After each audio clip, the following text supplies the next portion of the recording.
The book of Daniel. The story is set right after Babylon's first attack on Jerusalem, and they had plundered the city and its temple and taken a wave of Israelites into exile.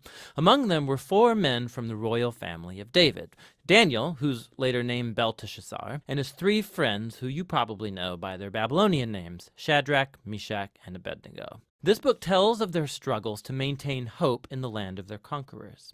The book's design seems pretty simple at first. Chapters 1 through 6 contain stories about Daniel and his friends in Babylon, while chapters 7 through 12 contain the visions of Daniel about the future. But this 2-part shape is made even more interesting by another design feature, and that's the book's language.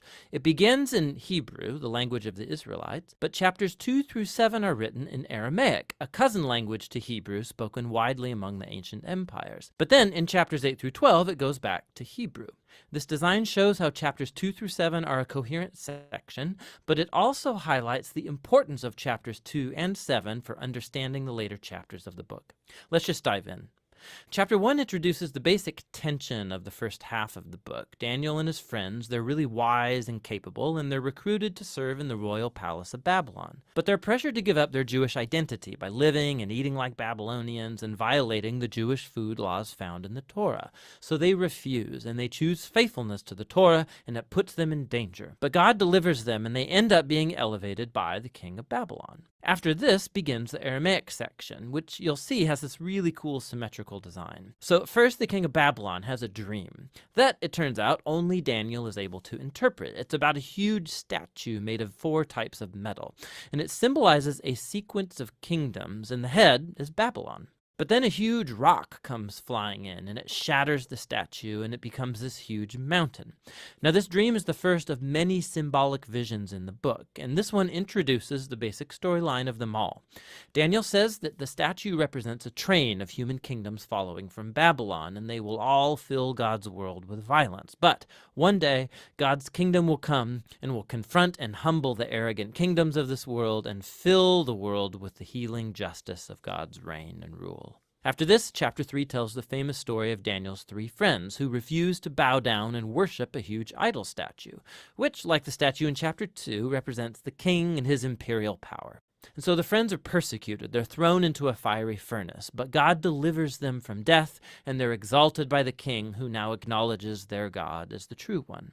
After this come a pair of stories about 2 Babylonian kings, the father, Nebuchadnezzar, and then his son, Belshazzar. They're both filled with pride because of their imperial power. And so, like in chapter 2, God warns them both through dreams and then visions, which, also like chapter 2, only Daniel can interpret. He says that both kings are to humble themselves before God, and both kings arrogantly resist. So Nebuchadnezzar is stricken with madness. He becomes like a beast in the field. But then he humbles himself before God, and his humanity returns to him. He's restored as king. This is in contrast with his son, Belshazzar, who doesn't humble himself before God, and he's assassinated that very night.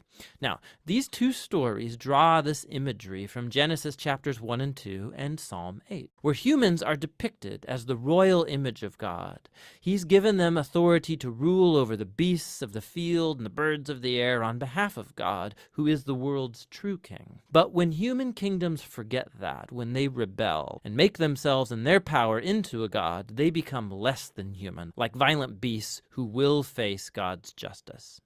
Which brings us to chapter 6, the pair of chapter 3. And this time it's Daniel who's being persecuted because he refuses to pray and worship the king as a god. And so, like the friends, he's sentenced to death and he's thrown into a lion's den. But God delivers him from the beasts, and like the friends, the king exalts Daniel and praises his God, which brings us to chapter 7. It's the pair of chapter 2 and the center of the book where all its themes come together. It's another dream, but it's Daniel's this time. And ironically, he can't understand the dream until an angelic messenger explains it to him. He sees a series of 4 beasts, one like a lion, then like a bear, then one like a winged leopard, each of these symbolizing an arrogant kingdom. And last of all is a super beast, identified as a really evil empire, and it has lots of horns, a common symbol for kings in the Old Testament, and there's one specific horn who is an image of an arrogant king who exalts himself above God and persecutes God's people. Now they are symbolized by a figure called the Son of Man, who's an image for both God's covenant people, but also for their king from the line of David. But then all of a sudden, God, who's called the Ancient of Days, comes and he sets up his throne. He destroys the super beast and he exalts the Son of Man on the clouds, where he comes up to sit at God's right hand and share in God's rule over the nations. We can look back now and see how all of these stories in the first half fit together.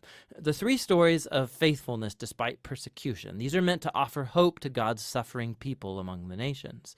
But they suffer because human kingdoms have rebelled against God and have become beasts. And so these visions encourage patience, that God's people are to wait for him to bring his kingdom and rule over our world and vindicate his suffering people. But it raises the question about when God is going to do that, and that's what these final three visions set out to explore. In chapter 8, Daniel has another vision about the final two beasts of chapter 7, but this time they're symbolized by a ram, who we're told is the image of the empire of the Medes and Persians, and then by a goat, who's an image of ancient Greece. And out of the goat come a whole bunch of horns, one of which symbolizes the evil king from chapter 7. And we're told more about him, that he will attack Jerusalem and exalt himself above God and defile the temple with idols. However, in the end, he will be destroyed by God, who will exalt his people and his kingdom. Now, by chapter 9, Daniel is very puzzled, especially as to when all of this is going to take place. And so he consults the scroll of the prophet Jeremiah, where God said that Israel's exile would only last 70 years. So for Daniel, the 70 years is almost up. And so he asks God to fulfill his promise soon. But an angel comes and informs him that Israel's sin and rebellion has continued. And so their time of exile and oppression will continue on 7 times longer than Jeremiah envisioned. Daniel is deeply disturbed by this, and he has one final vision. We're shown the same sequence of kingdoms. It's Persia, then Greece, and Alexander the Great, followed by lesser kings, all leading up to this final king of the north, who will invade Jerusalem, set up idols in the temple, and exalt himself above God. But then, all of a sudden, this king comes to ruin. Now, there's been endless debate about what all of these visions refer to. Many see a clear connection to the exploits of the Syrian king Antiochus in the 160s BC. He killed many faithful Jews in Jerusalem and set up idols in the temple. Others think it points forward to the Roman Empire's role in the execution of Jesus and the destruction of Jerusalem and the temple in AD 70. And still others think it will be fulfilled in future events that have yet to happen when Jesus will return. Now the problem is that the symbols and the numbers, they don't quite match any of these views perfectly. But it opens up the possibility that in a sense they are all right. The book of Daniel has been designed to offer hope to all future generations of God's people. It did so in the days of Antiochus's empire, and it has ever since. This is why Jesus could use imagery from Daniel to describe and confront the oppressive leaders he confronted in Jerusalem. This is why John, the visionary who wrote the Revelation, could adapt Daniel's visions and apply them to Rome of his day and also all future oppressive empires. And so the point of Daniel is that all generations of readers can find here a pattern and a promise. It's a pattern that human beings and their kingdoms become violent beasts when they glorify their own power, when they redefine right and wrong, and don't acknowledge God as their true king. But Daniel also holds out a promise that one day God will confront the beast. He will rescue his world and his people by bringing his kingdom over all nations. And so for every generation, this book speaks a message of hope that should motivate faithfulness. And that's what the book of Daniel is all about. Let us pray. Father God, we thank you for our opportunity to come and learn of your word this evening, oh God. We thank you that you are the righteous judge. We thank you that in your righteous judging, God, that we can be restored and there is hope. God, we just thank you for your word that reminds us that the pride comes before the fall, God. And we just thank you that as this reminder from your word, that we can remember to be walk in humility as we continue to speak of your truths and live your truths, as we continue to be models of who you are, that we may continue to stand firm on your foundation of all that you have called us to do and all that you have called us to be. All these blessings we ask in your name. Amen. So, good evening, everyone. Good evening, everyone. So, this evening we are going into the book of Daniel. Only 12 chapters, but it's a whole lot in it. It's a whole lot going on with Daniel. So, as we look at the timeline, we see here that Daniel and his friends are taken to Babylon in 605 BC. King Nebuchadnezzar, he dreams of a statue. And then Daniel sees a vision of the four beasts. Daniel sees a vision of a ram and a goat. Daniel interprets the handwriting on the wall of Belshazzar. Gabriel gives Daniel the message of 70 weeks. And Daniel is thrown into the lion's den. And then Daniel sees has more visions that he sees in his final vision. And so as we look at Daniel and think about Daniel, the book of Daniel, we have to say, as we say, it's a lot going on in Daniel. And it means God is my judge. And so this is reflecting the central theme of God's sovereignty, of God's judgment, and all of these things. And it is believed that Daniel was written by Daniel, who was a Jewish exile and a prophet in Babylon. The date of those writings, we look back on 605 to 536 BCE during the Babylonian early Persian Empire. So, and this was after the first attack in Jerusalem, 8 years or so before Ezekiel. Remember, we talk about that the Bible, as we see it many times, is not chronological. And so we have all these times working within each other. And so Daniel and his friends were the first to be exiled. And so, where the Jews fell under Gentile domination as a result of their sin and their disobedience. We're going back to that same thing again. So we have judgment and then we have restoration. We have hope. And so the audience here are the Jewish exiles and the future believers who are offering encouragement in the times of persecution. Now we look at this being the purpose of Daniel to demonstrate God's sovereignty over the earth, kingdoms that are established, encouragement and faithfulness during trials. Anybody have any trials out there?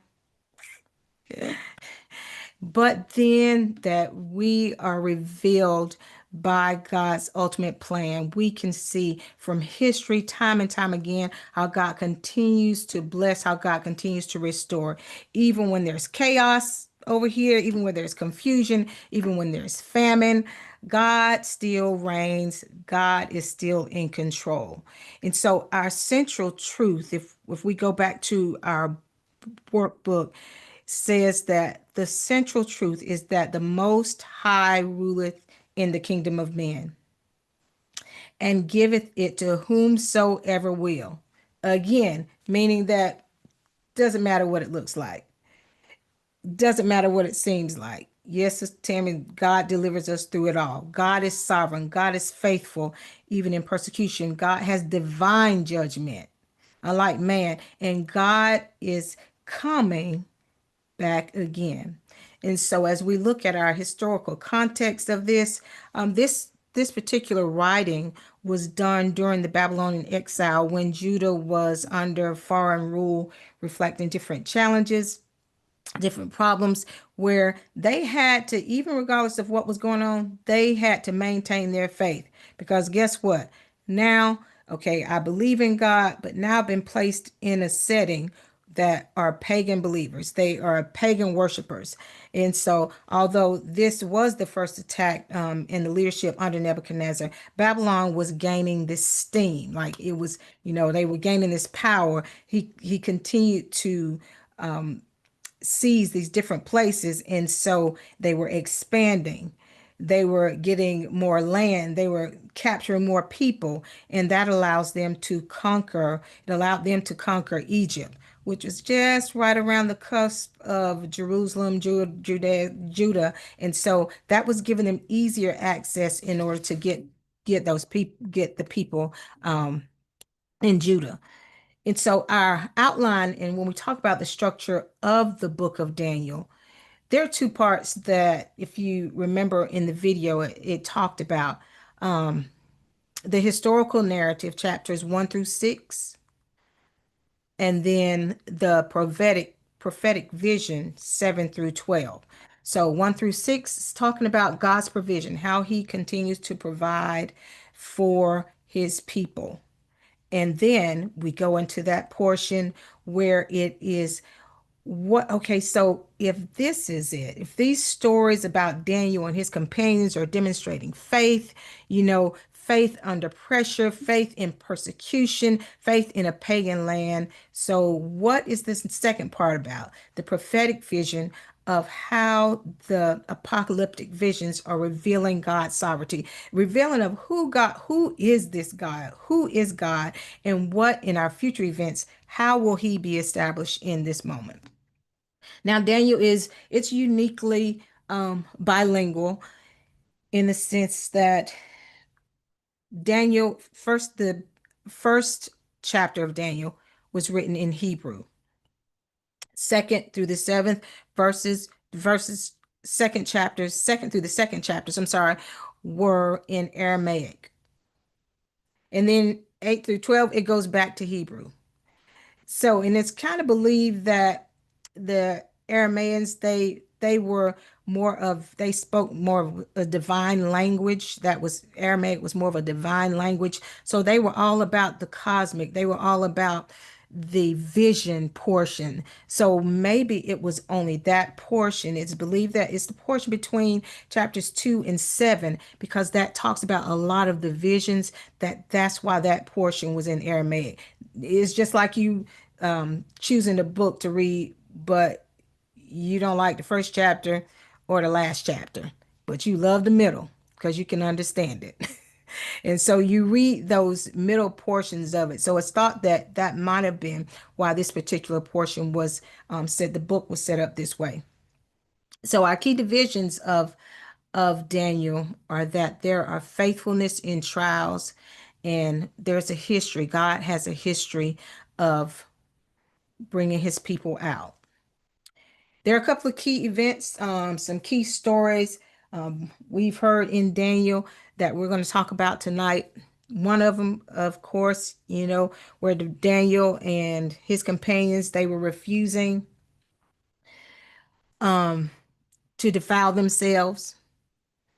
We'll talk about the fiery furnace. We'll talk about the lion's den, and then the vision in chapter 7. So Daniel is considered like the Old Testament apocalypse, and Revelation like the New Testament apocalypse. So themes of judgment, persecution, tribulation, and resurrection are in both of those books. It occurs in both of those books. So we'll go further into that a little bit later.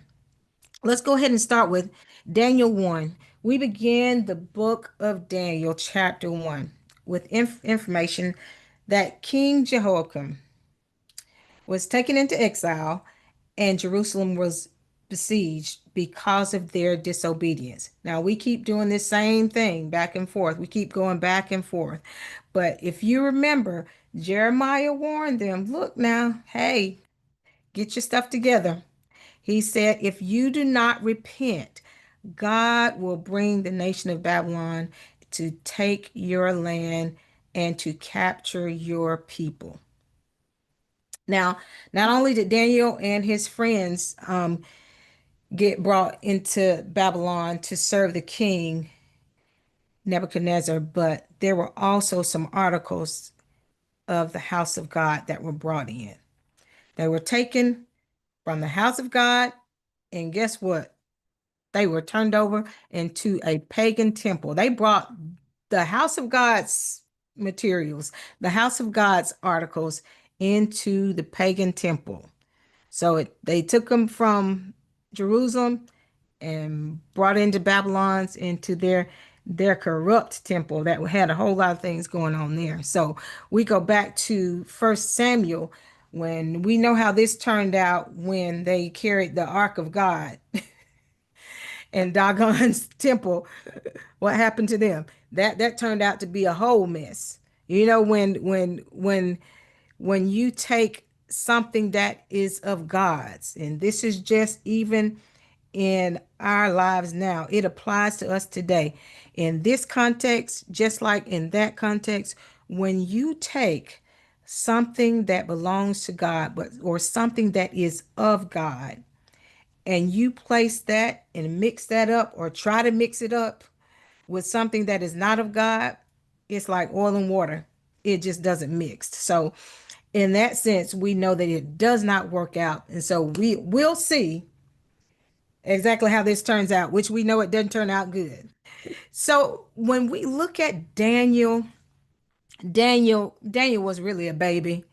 It's sad because it's it's like Daniel was probably about 17 years old. So if he was about 17 years of age going into exile, King Nebuchadnezzar, although Daniel was wise beyond his years, they might not have known Daniel was that young. He was wise beyond his years. And his friends, the people he hung out with, were nerds too. So, they were all nerdy together.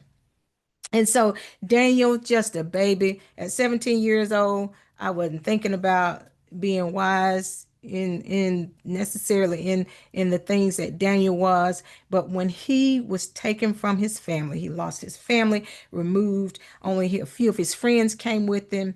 He's in this strange place, and needless to say, King Nebuchadnezzar, he did his research because I'm sure he already knew what Daniel could do. He knew something. He knew Daniel had this exceptional character and capability. And so King Nebuchadnezzar, he was going to use him for his benefit and use his friends for his benefit and use them as his court advisors. And so Daniel and his friends were brought in to learn the language. How many of you know more than one language other than English? I just know a little bit of Spanish, a little bit of French.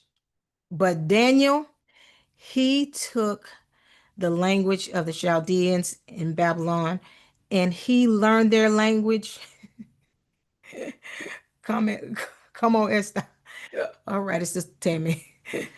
Daniel took the language and the culture, and he pretty much, I'll say, I won't say he immersed himself because he didn't go all the way in, but he learned of the different nature and the culture of the Babylonians. He learned their language, he learned their principles. And so, since Nebuchadnezzar knew he was witty, he knew he was a smart cookie, he was wise beyond his years. He had to make sure that he stripped him of everything that he could. And so, what do you do when you try to change somebody? What do you do when you try to get somebody to do something different? He changed Daniel's name. Now, in the ancient world, a name was something that defined your character. It was something that defined your legacy. And so he changed Daniel's name to Belteshazzar. And so that meant Baal protect him. So, and Baal, Bel, was like these different gods that were studied, that were worshipped in Babylon. These are the gods that they worshiped. And so he changed his name to say that he wanted Baal to protect him. No longer Daniel, God as a judge. That's not who you are anymore. You're somebody different. And so now you are going to be protected by the gods, not the God. And so when we talk about names, I just think about them like I remember my dad, he used to always say, now all you have is your name. Don't let your name beat you back. So that's how important it was to strip these, even in the ancient world, where they stripped their identity, where they no longer was seeing themselves as somebody that was God's child. They wanted to remove them from that thought. Now, the law specifically taught them that you didn't eat foods offered from different gods. So Daniel and his guys, they chose not to eat of what was of the law that was given.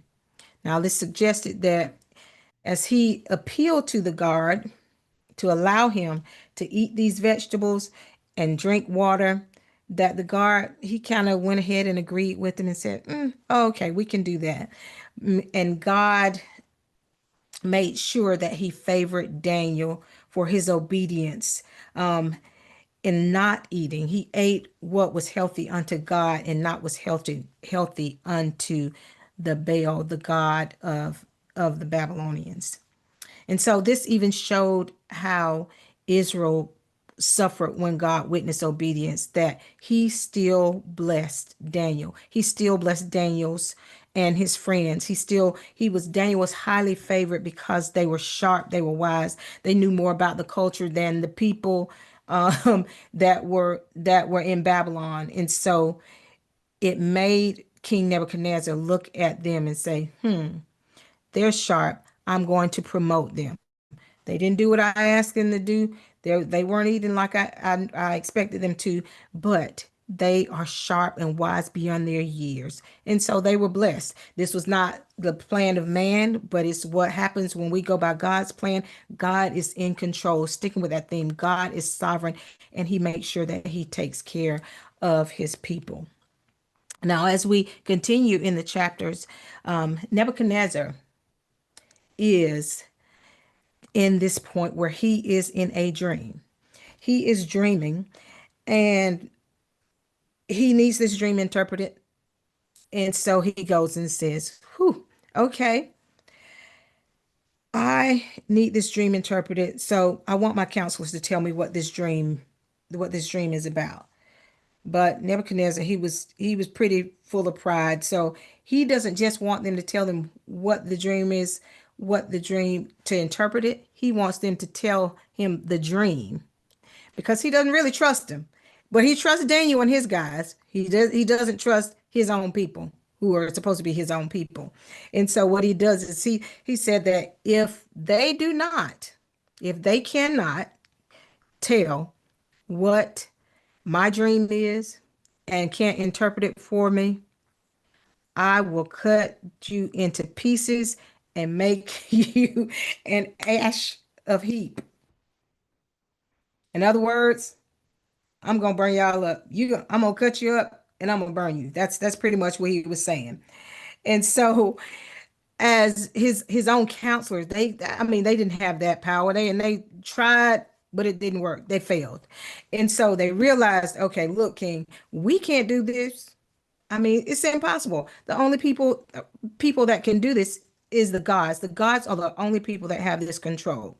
So if we go to Daniel, the second chapter, the 17th and the 18th verse, we see says, then Daniel went to his house and made a decision, and unto Hananiah, Mishael, and Azariah, his companions, that they might seek mercies from the God of heaven concerning this secret, so that Daniel and his companions might not perish with the rest of the wise men of Babylon.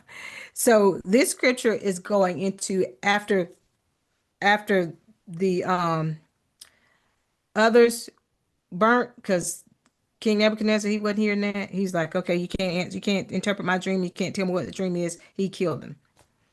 And so Daniel said, so what am I to do?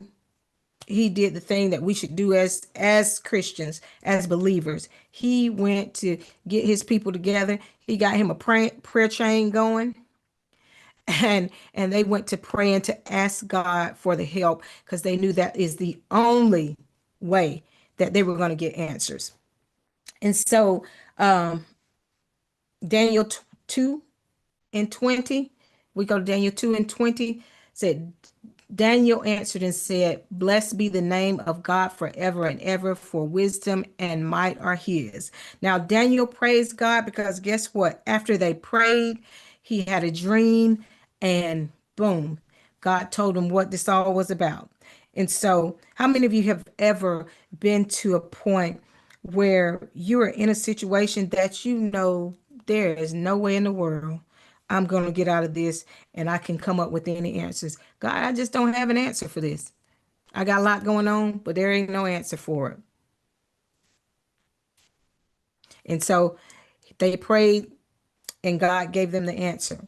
And Daniel is giving reverence to God. He first, before he did anything else in telling about this particular dream, he praised God.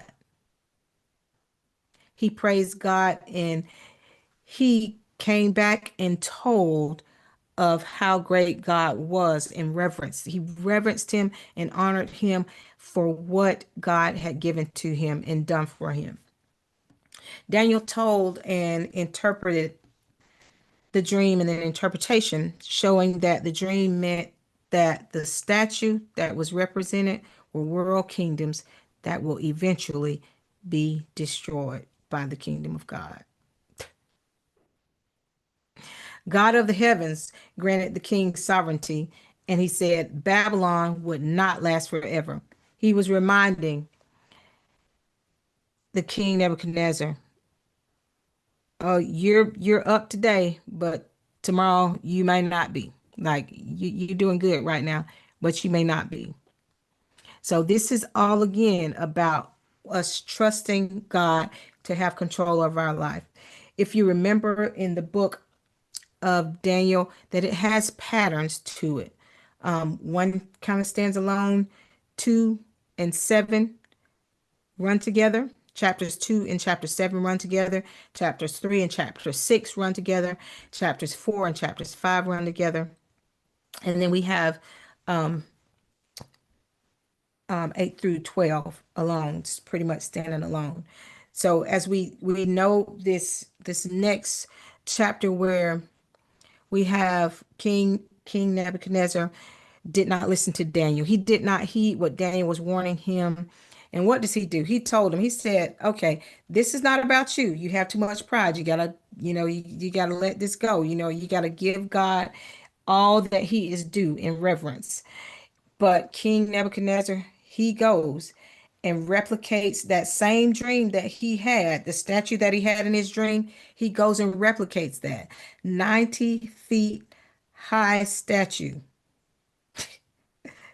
90 feet high. And so what kings would do, they would place, as they conquered an area, they would place a statue. They conquer another area, they place a statue. They conquer another area, they place a statue. So if you were a king that was able to possess all this different land, you had statues of you, more than likely, in lots of different places. Well, we know for God that doesn't work well because the demand was that in this particular time that they bow to this statue. The king wanted them to bow to this statue because he's so great. And I mean, I'm so awesome. And so you must bow to my image. And anyone who does not bow will be burned in the furnace. Well, in the furnace. Well, the king, he was pretty much saying, I'm worthy to be praised, in other words. Worthy to be praised. Look at me.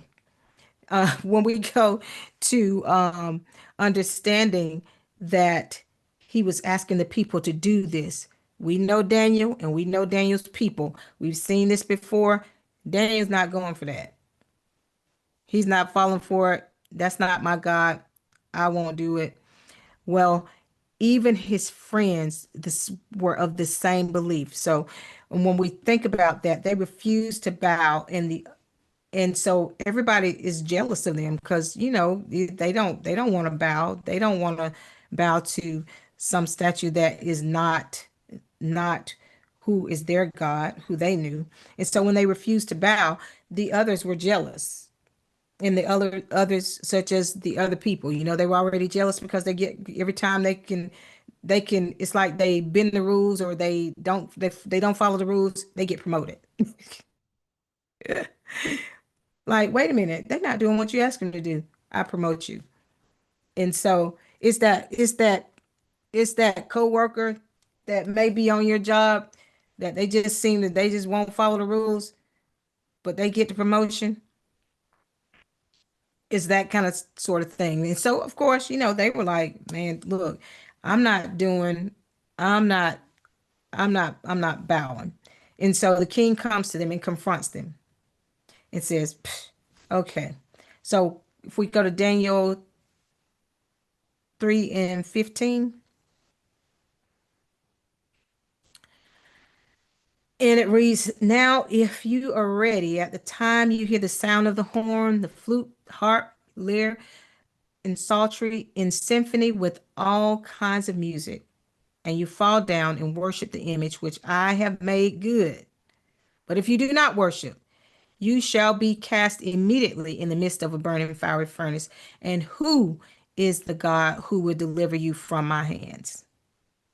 And so this is King Nebuchadnezzar asking them, if I throw you in the furnace, how are you going to get out? Like, you won't. There's no God that can be any of the gods that we have.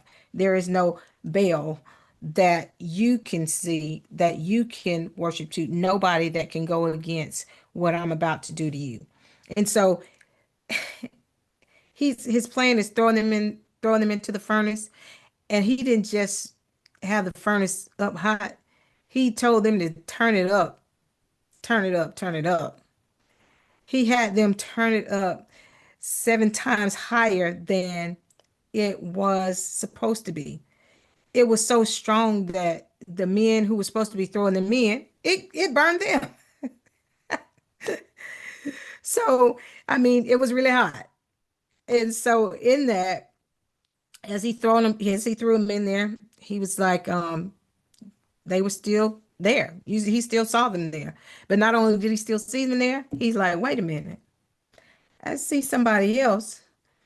And the figure that's in there, the fourth, looks like the Son of God. And so this was at that point where, again, King Nebuchadnezzar, he keeps just things that keeps happening that he cannot deny that God is God. He's like, these people, who is this God that you serve? They was on the wrong side of the fire. Yeah, they were on the wrong side of the fire. Who is this God that you're serving? He's like, I can't deny this. He is so awesome. Like, he can do mighty things. Like, it starts open into chapter 4 where King Nebuchadnezzar, he is praising the God over and over again because he's seen him do it. Like, he's seeing God's history, he's seeing his track record, he's seeing, wait a minute. And then he even threatens those who are to continuously conspire against Daniel and his people. So God has shown up again, and he has not just gotten those who who wouldn't serve a God like this. He wouldn't just serve those who were bothering the people who were conspiring against them. He was even trusting in God himself. Yes, who would not serve a God like this? So as Nebuchadnezzar, he goes into his second dream. Remember, he just finished saying, this God is so awesome. He's such an amazing God. And then he has a second dream. And in this second dream, he dreams of a large tree, a tree that is strong, a tree that is so massive in height that it says that it reaches the heavens. And then that tree is chopped down and it's bound by bands of iron, bands of bronze, all these metals, and it's left as a stump. But then something really crazy happens. The stump goes crazy. The stump turns into an animal, and it is like a ravaging beast. So what is this dream about? And Daniel goes to King Nebuchadnezzar and says, hey, bruh, this tree is you. You are the tree. you know um and because of your pride you will be cut down. Because of your pride you will be dethroned, and not just dethroned just for a little bit. You will be dethroned for 7 years. Like, there's going to be some time on it until you figure this out, till you come back to where you were before. And so as Daniel warned him, um the king, he was still just excited about this massive tree, how large and how big he thought it would be. And he said, "Is this not the great Babylon that I have built?" As he looks out on all that he's done, he wants to know, is this not what this great Babylon? Look at all this stuff I've created. Look at what I've grown. Look at who I've captured. Look at who I've brought in. I have these wise men. And so, as he looked on those things, God cursed him in that moment. And he began to eat in the grass of the fields like the oxen, running crazy again, like an animal, just running wild, eating grass like he was not even king. And can you imagine? Like, I can imagine the people just coming in saying, "Oh, he's gone wild. He's gone mad, y'all." Like, and it takes me back. And I think back at King Saul, like, this has been, this has happened before. Again, judgment. And so when as a king, you can imagine the pure humiliation that it was to get to this point where I am grazing on grass and having mental health challenges, where the whole city sees me, where everybody knows that I've gone mad. And so at this point, King Nebuchadnezzar, he comes to himself and proclaims that, yep, God is who he is. And in his last words, King Nebuchadnezzar said, "God is able to humble those who walk in pride." Proverbs 16 and 18 says that pride comes before destruction and a haughty spirit before the fall. Pride comes before destruction and a haughty spirit before the fall. And so this is where King Nebuchadnezzar was before that portion.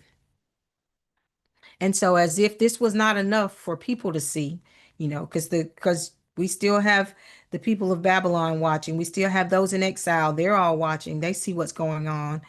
So now we go into um King Nebuchadnezzar's son's reign. His son is now reigning, and his name is Belshazzar. And so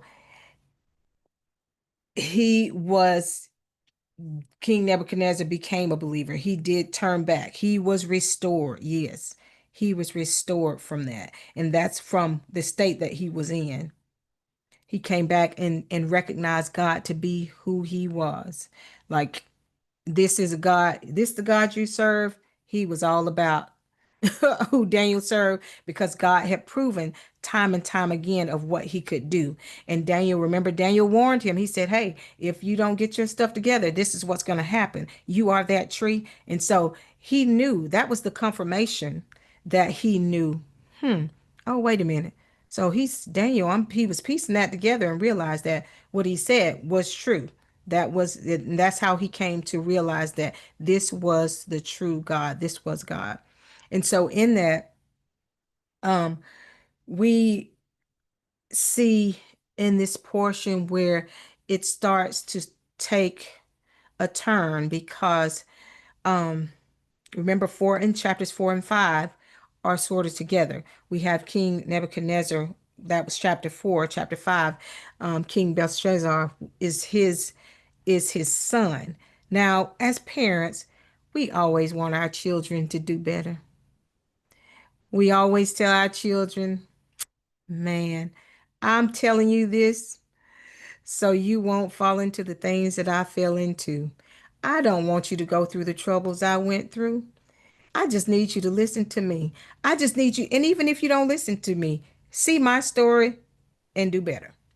Well, so Belshazzar, in his name, let me tell you, his name it was so close to Daniel's name that had been changed. Remember, Daniel was Belshaz- Belteshazzar, and he was Baal protects him. Well, Belshazzar is Baal protects the king, which I think to me is kind of interesting because that's to me that sounds like it could be a little prideful in a sense. So I was like, that's interesting that that's what his name means.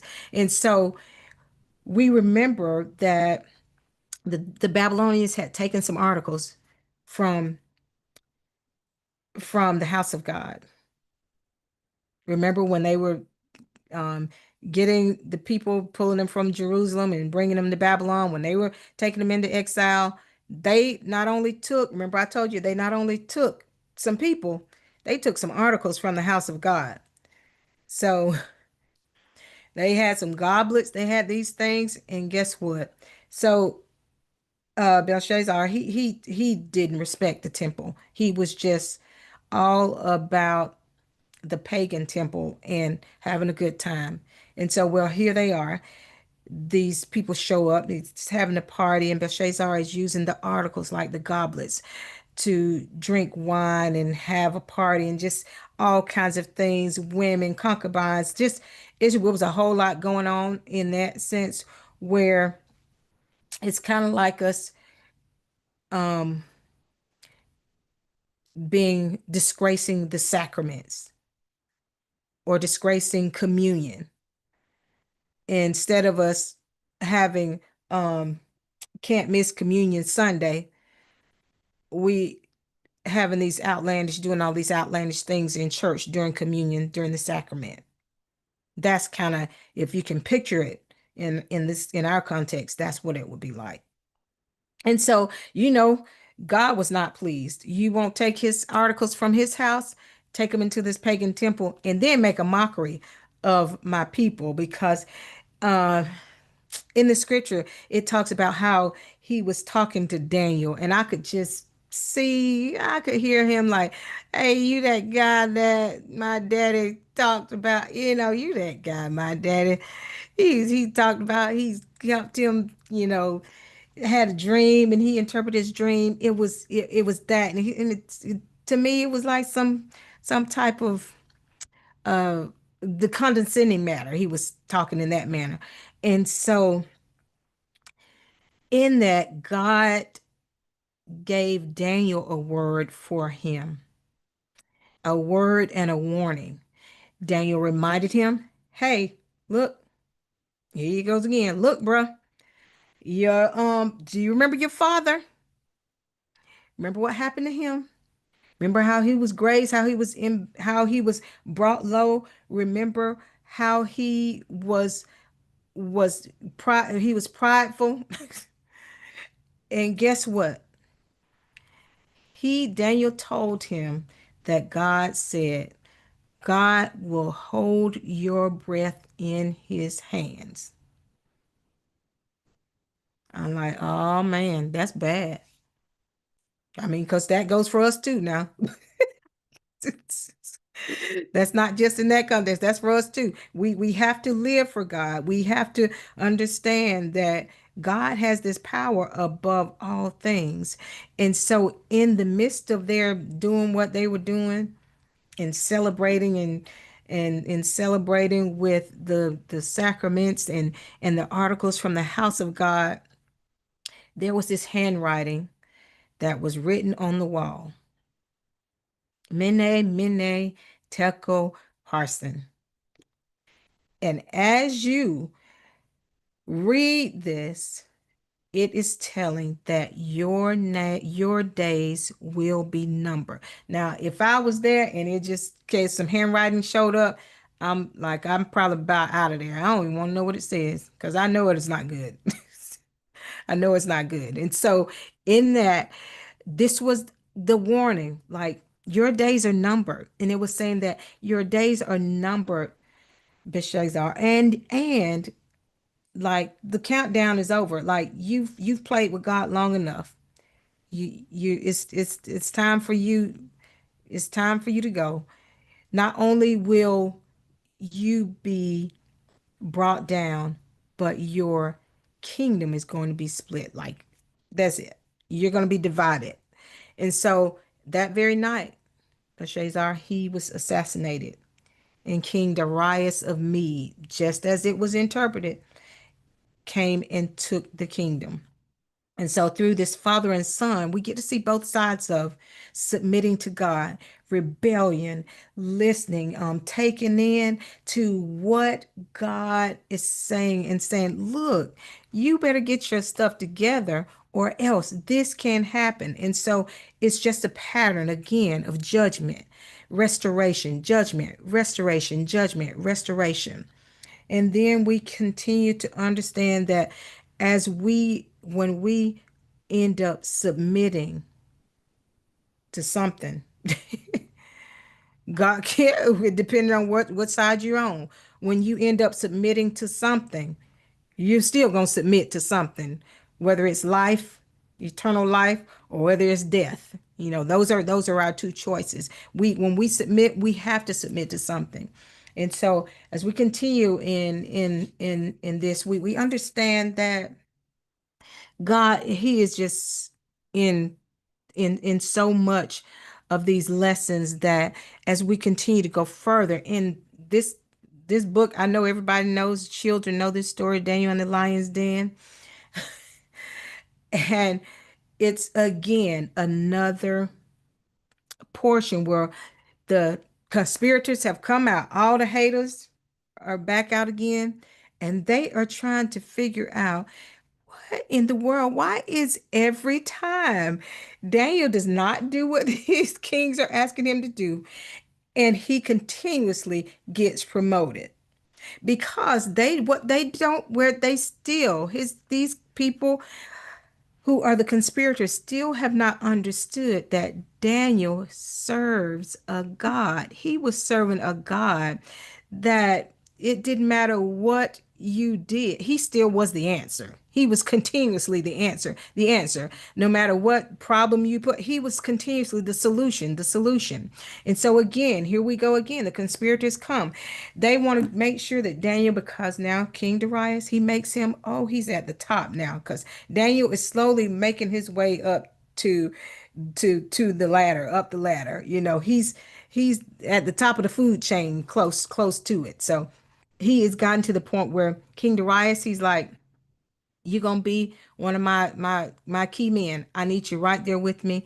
I need you by my side. So the conspirators come, they're mad. They're like, we can't get Daniel any other way. We've tried all these other things. What can we do to get him that he'll get killed?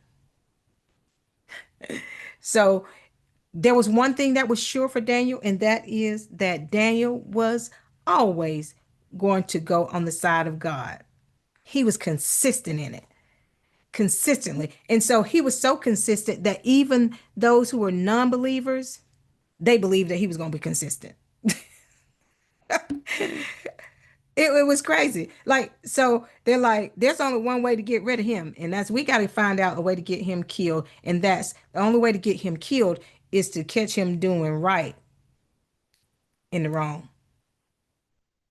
And so they got this grand idea. Okay, we're going to make sure that we're going to put this 30-day prayer thing out here where this 30-day where you have to make sure that you honor the king and you bow to the king, Darius. Like, and so they went to the king. King, he was probably fresh and new. He didn't know what was going on. He said, oh, okay, yeah, well, that's a good law. We'll do that. But he loved Daniel though. So that's the other thing you have to think about. He loved Daniel. And so it got to the point where he was like, man, these conspirators. So we got these 30 days. You have to bow to the king. Of course, Daniel said, no, no, no, I'm not going to do it. I'm on my own prayer schedule. We're not doing this. And so when Daniel said, nope, I'm not going to do it, they went to the king. Go to Acts 5 and 29 for me. Um, because this is when we look at being consistent in testimony of our faith for Daniel, in Acts it says, but Peter and the other apostles answered and said, we ought to obey God rather than men. Perfect example of what Daniel was doing. Every time man had their own rules, man had their own things, man had their own laws that they wanted him to go by, but he said, I can't do it. We must obey God instead of man. And so Daniel again, he said, sorry, King, can't keep your law. I gotta, I can only honor the God. I can only bow to my God. And so he hated to, really hated to, but he had to throw him in the lion's den. And in the lion's den is where God continuously, he said, may your God, who continuously, who you continuously serve, rescue you. So now the king, he wasn't a believer, but he said, but the God, I know there's something in you, Daniel. There's something about you. So may the God that you serve, may he continually rescue you. And that's exactly what he did. Shows the character of Daniel, how he's so diligent in the belief that he has, how he's so diligent in what he does and what he believed. He was constantly believing, knowing that, as he said, God shut the mouth of the lion. It wasn't me, it was the God that I serve. And so we had Daniel out here. He was he was Daniel, he was making disciples and changing lives just by by just being who he was. It is just amazing just being who he was, showing that we can trust God even in something as difficult as this. We can trust God. Go on to Daniel's nightmare, because now the kings have all had their visions and their nightmares, their dreams. Now we go to Daniel in his dream, which was like a nightmare. Like four winds of heaven were stirring and four great beasts of the sea, and these represented those four kingdoms. The four kingdoms, and each of these kingdoms, one was like a lion with wings, one was a bear with ribs in the mouth. I was like, that sounds tasty. I knew Pastor Dad would like that. uh, and then there was one with a leopard with four back wings, four heads. Like, so all of these kingdoms were being represented. And when we look at how 2 and 4 come together on our pages, on page 98 of our books, if you have it, when we look at how those two chapters come together, this is how they are married, and this is how the prophecies of both of those are married together, because you'll have you have King Nebuchadnezzar's dream, you have Daniel's dream, which all, as you once you if you read through the lesson where they compare, they start running together in fulfillment, in the powers, the beasts, the images, the four kingdoms that were represented, that were going to, that they talked, that Daniel dreamed about, like they were going to be destroyed. So that was Persia, Greece, Rome, and the Roman Empire. All of these things are coming together.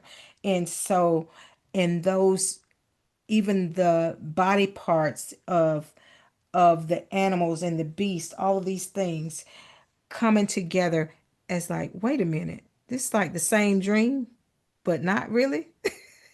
It's like prophecy being told, be right before your eyes, and it is amazing how great it is once you put the two stories together, two chapters together, and realize it's two different people, two different beliefs at that. But that's the thing that ties them together, is that same God. The stone that tore down the statue that King Nebuchadnezzar built, was that stone, that same stone, Christ, the stone, was the same as the Ancient of Days, the God who will come to save us. And so in that, the kingdoms that were torn down, they will then be built up again. So as we go into the chapters, chapters 8 through 9,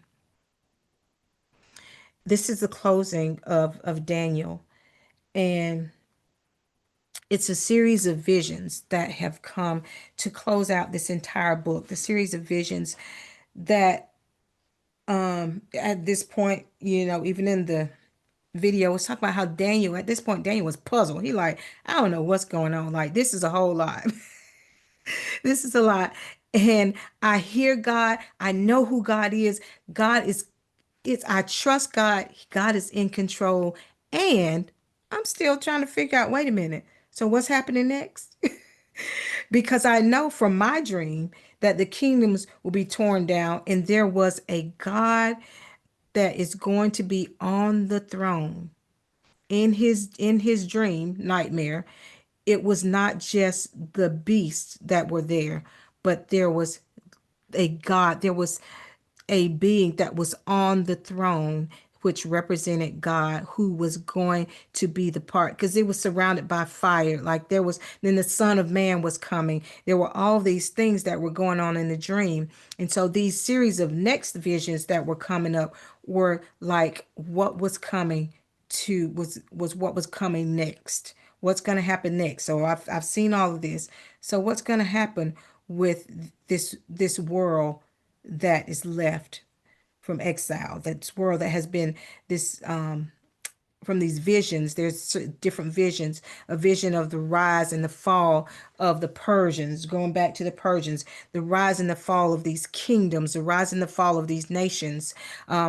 In the visions, in the first vision in 8, it was one king would fall, then another king would come in, and then one king would fall, then another king would come in. It was just like one rotation after the next. And Daniel continued with his testimony that God is in control. It doesn't matter what it looks like, God is in control.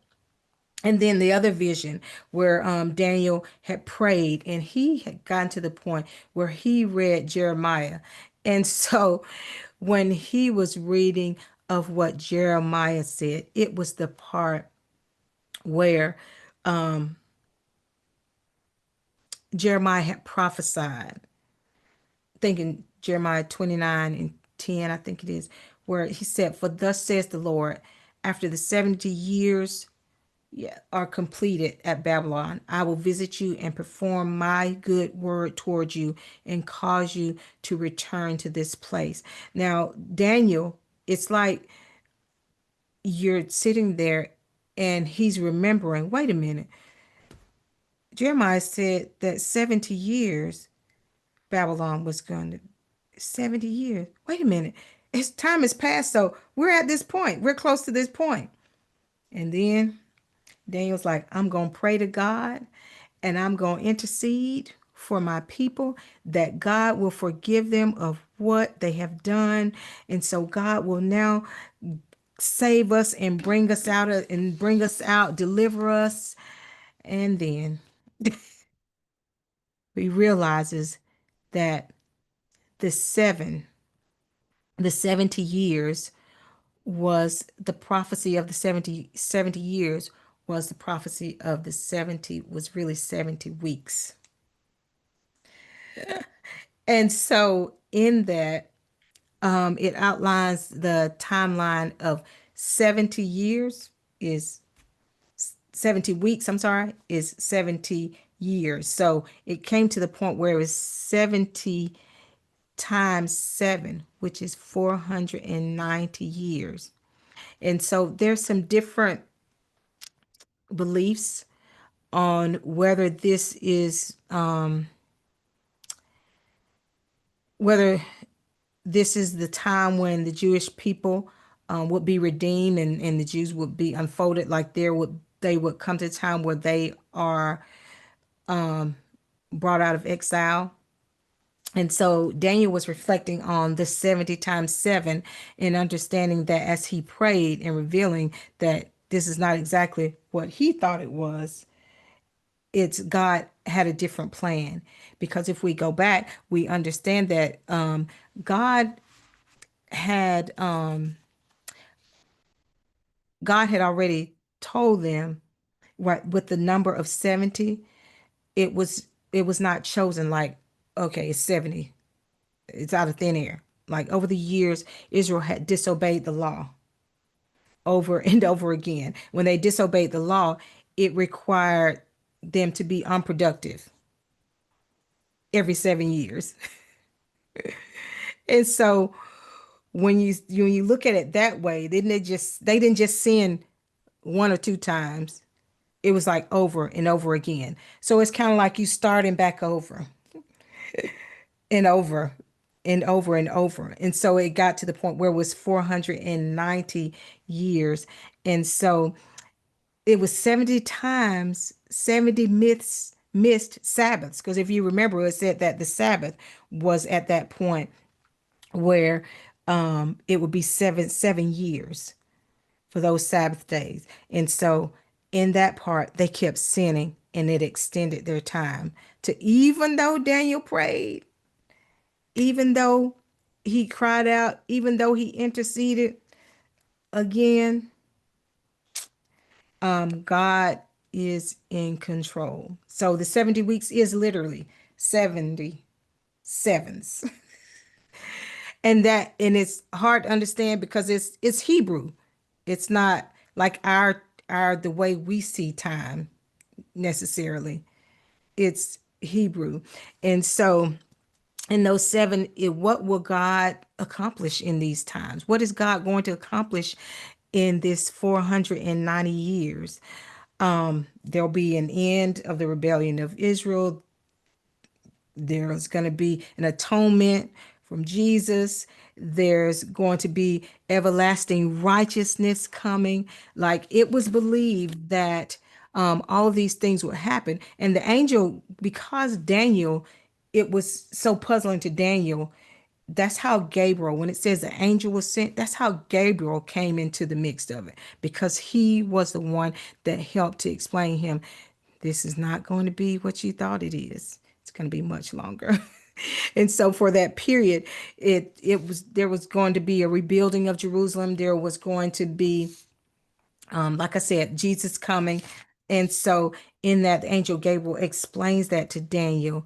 And can you imagine if in our context, if it was 70 years and then you came to think it's 490, I still have some time to go left. Like I won't see the coming. I won't be able to witness. I may not be able to witness what is to come. And so in that, it was terrifying for Daniel. And so the again, the part that continues to stay as the framework is understanding that this was a spiritual journey for the Jewish people. Spiritual journey that kept them restoration, judgment, restoration, judgment, restoration, hope, judgment, restoration. And so in that timeline, I think about it's that it's as parents, we when we're thinking about God's time, and I was thinking about how as parents sometimes, you know, one of the greatest lessons I learned is because Daniel had a question like, when is this going to happen? The people had a question, when will this happen? When will this be over? It's one of the greatest lessons I've learned as a parent is that when sometimes when you go some places, you don't tell your children where you're taking them. Any parents ever done that? Like you go on vacation. We're going on vacation. Okay, where we going? Don't worry about it. Just get in the car. We're going riding. Where are you going? Don't worry about it. Just pack your stuff. What I need to pack for? Pack for everything because you're going on a ride. And then there are those sometimes when you'll give them enough information to build excitement. You give them enough information to build hope. You give them give them enough information to build that expectation. And so, how is it that we serve a God that Leave my autumn alone. How is it that we serve a God that really that he does that to us? And that's what he did to the people. That's what he did to Daniel. He said, don't worry about the time. Just know that it is to come. That just as you have trusted me, as you have believed in me, as you've known, seen me time and time show up, this is my good timing, and it shall be done when I say that it is done. And so the next time they talked about 70 times 7 was in Matthew 18 and 22, when God, Jesus had told Peter to forgive 70 times 7. And so Daniel, a whole lot, we can't get to it all, got to a lot of it, but 70 times 7. Daniel, we remember in our video, it talks about the patterns and the promises, the patterns of judgment, restoration, but also there are also the promises of God. All righty. And so um we will go into our giving, mm, into our giving at this moment. Um New Life Columbus is good ground. If you would share with us in our time of giving. And there should be actually a link in the chat as well.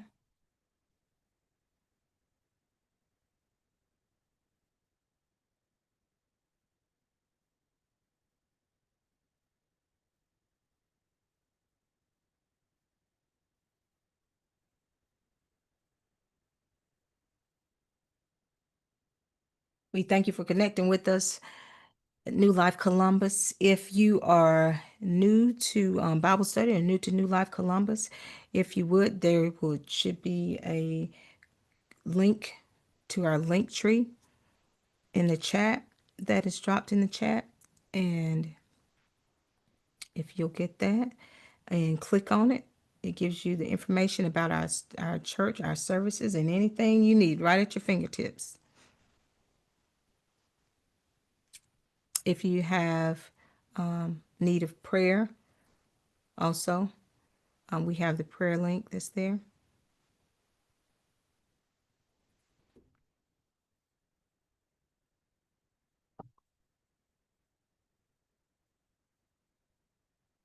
All righty.